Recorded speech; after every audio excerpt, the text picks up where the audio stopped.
শুনুন বন্ধুরা আমার, আহলে হাদিস শব্দ নাকি কোন জায়গায় নেই, এটা নাকি ইংরেজদের কাছ থেকে আমরা ভাড়া করে নিয়ে এসেছি। শুনুন, বাবু মা জাআ ফি আহলিশ শাম, এই অধ্যায় তিরমিজি শরীফ বাবুল ইমারাহ এর 319 নম্বর পৃষ্ঠায়, মুসলিম জলদে সানি 143 নম্বর পৃষ্ঠায় একটি হাদিস রয়েছে। ইজা আফসাদা আহলিশ শাম, আহলে শাম থেকে যখন ফাসাদ শুরু হবে, ফালা খায়রা ফিকুম, তারপরে আর কোনো কল্যাণ আসবে না। লা তাসালু তায়ফাতুম মিন উম্মতি জাহিরিন আলাল হক লা ইয়াদুরহুম মান খাযালাহুম হাত্তা ইয়াতি আমরিল্লাহ। একটা দল হকের উপরে কিয়ামত পর্যন্ত থাকবে, কিয়ামত পর্যন্ত হকের উপরে থাকবে, তাদের ক্ষতি যতই করার চেষ্টা করুক না কেন মানুষে, তাদের কোনো ক্ষতি করতে পারবে না। সেই দলটি কারা?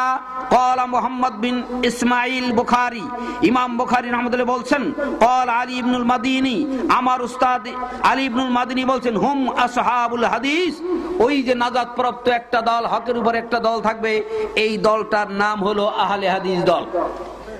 হে মুসলিম জাতি, নবী শরীফ 143 নম্বর পৃষ্ঠা জলদে সানি, ইমাম আহমদ বিন হাম্বল বলছেন এবং ইমাম নববী বলছেন, ক্বালা আহমদ বিন হাম্বল, ইন লাম ইয়াকুনু আহলিল হাদিস ফালা আদরি মানহুম।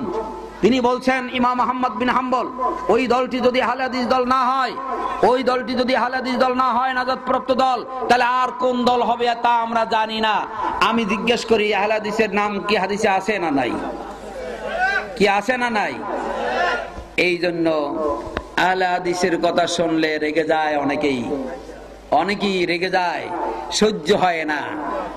যদি কোথায় গেছেন, আটরশি, তাতে রাগ হবে না, দেওয়ানবাগি, তাতে রাগ হবে না, তারপরে কি বলে রাজারবাগি, তাতে রাগ হবে না। কোথায় গেছে? আহলে হাদিসের, ভাই আহলে হাদিসে সবাই গেছে, ঈমান নষ্ট হয়ে গেছে, রেগে যায়। কথা ঠিক কি না বন্ধুরা আমার? রেগে গেলেন, কোথায় যাবেন রেগে? কোথায়? বাড়ি পর্যন্ত তো।